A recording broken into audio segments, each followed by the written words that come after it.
నువ్వు 3 రంగుల చొక్కా తొడుక్కున్నావా అని అడగల. ఇల్లు ఇచ్చేటప్పుడు నా ఇందిరమ్మ పార్టీకి ఓటేసావా అని అడగల.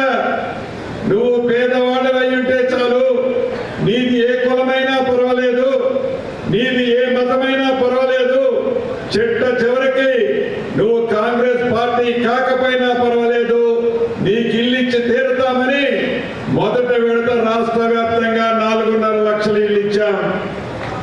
రెండో విడత 2.5 లక్షల ఇల్లు రేపో మాపో మళ్ళీ మీ గ్రామాల్లో ఇవ్వబోతున్నాం. 2 సార్లు ఇచ్చి మా దగ్గర డబ్బు లేదు అయిపోయిందని చెప్పాం. 3ఓసారి ఇస్తాం, 4ఓసారి ఇస్తాం.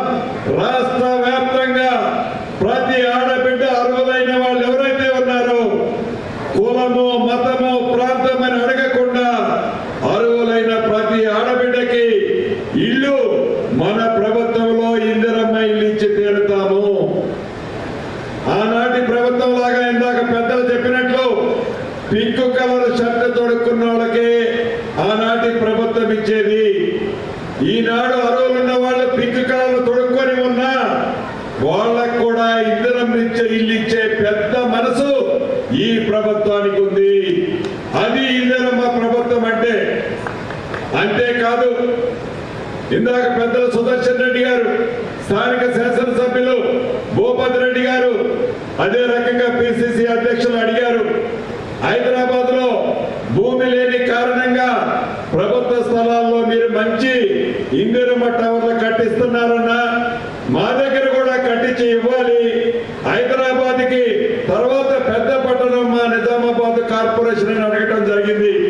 నిజమది, నిజం. ప్రత్యక్షంగా ఉదయం నేను వెళ్ళి చూశాను. అక్కడున్న పేదోళ్ళు చెప్పిన మాటలు విన్నాను. తప్పకుండా రాబోయే 15-20 రోజుల్లోనే పైలట్ మోడల్లో ఈ నిజామాబాద్ ప్రాంతంలో కూడా ఇందిరమ్మ టవర్లు కట్టాలని నా అధికారులకు ఆదేశాలు ఇచ్చాను. కాబట్టి నిరుపేదలు ఎవరు కూడా అభద్రతకు లోను కావద్దు. పేదవాడి కష్టం తెలిసిన ప్రభుత్వం మీరెన్నుకున్న ఈ ప్రజా ప్రభుత్వం.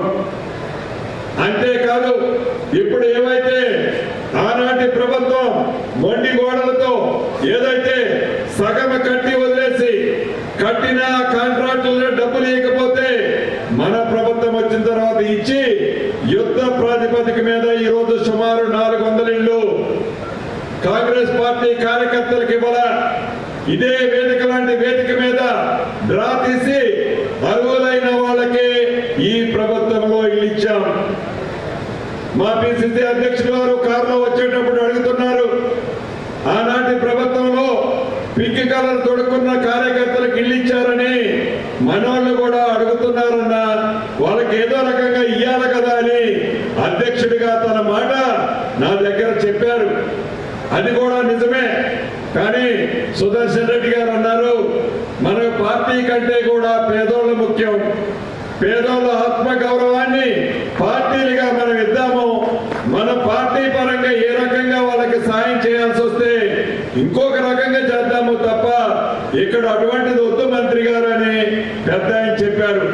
అటు మహేష్ కాపాడాలను తప్పకుండా మహేష్ అన్న చెప్పినట్లు దాన్ని ఆలోచిస్తూనే పేదవాడి ఆత్మ గౌరవానికి చిహ్నంగా పారదర్శకంగా అర్హులైన పేదవాళ్ళకి ఇల్లు ఇవ్వటం జరుగుద్ది. నా కాంగ్రెస్ కార్యకర్తలు అర్థం చేసుకుంటారని ఈ వేదిక ద్వారా వారందరినీ శిరస వంచి అభ్యర్థిస్తున్నాను. అంతేకాదు, ఈరోజు ఈ నిజామాబాద్ జిల్లాకు సంబంధించిన అనేక ఎంఆర్ఓ ఆఫీసులు, ఆర్డీఓ ఆఫీసులు, సబ్ రిజిస్ట్రార్ ఆఫీసులు ఎప్పుడో మన తాతలు ముత్తాతల నాడు కట్టిన ఆఫీసులు కూలిపోయే స్థితిలో ఉన్నాయి.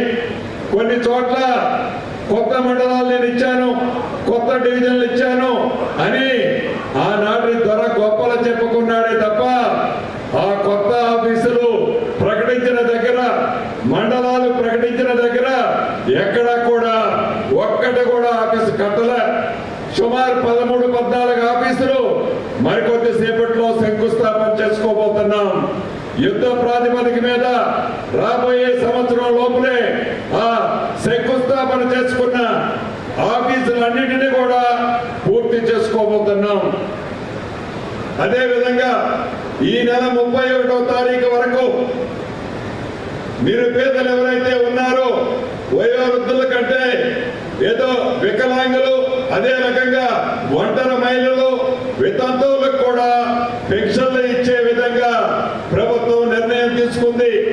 31వ తారీఖు లోపు ఎవరైతే అర్హులు ఉన్నారో వారందరూ కూడా అప్లై చేసుకోవాలని కూడా ఈ వేదిక ద్వారా రాష్ట్ర వ్యాప్తంగా ఉన్న అర్హులకి ఈ వేదిక ద్వారా తెలియజేస్తున్నాం. అంతేకాదు ఇందిరమ్మ ఇళ్లకు సంబంధించి మార్కెట్లో సిమెంట్ రేటు 320-330 రూపాయలు ఉంది. మా ఎండి గారు, హౌసింగ్ ఎండి గారు, అదే రకంగా పరిశ్రమల శాఖ మంత్రి శ్రీధర్ బాబు అన్న అందరం కలిసి సిమెంట్ ఇండస్ట్రీని ఒప్పించి 230 రూపాయలకి సిమెంట్ బ్యాగు ఇందిరమ్మ ఇళ్లు కట్టే వాళ్ళకి ఇవ్వాలని నిర్ణయం తీసుకొని వాళ్ళని ఒప్పించాం. ఇప్పటి నుంచి కట్టే ఇందిరమ్మ ఇళ్లకి సిమెంట్ బ్యాగు 230 రూపాయలకే ఇవ్వటం జరుగుతుంది.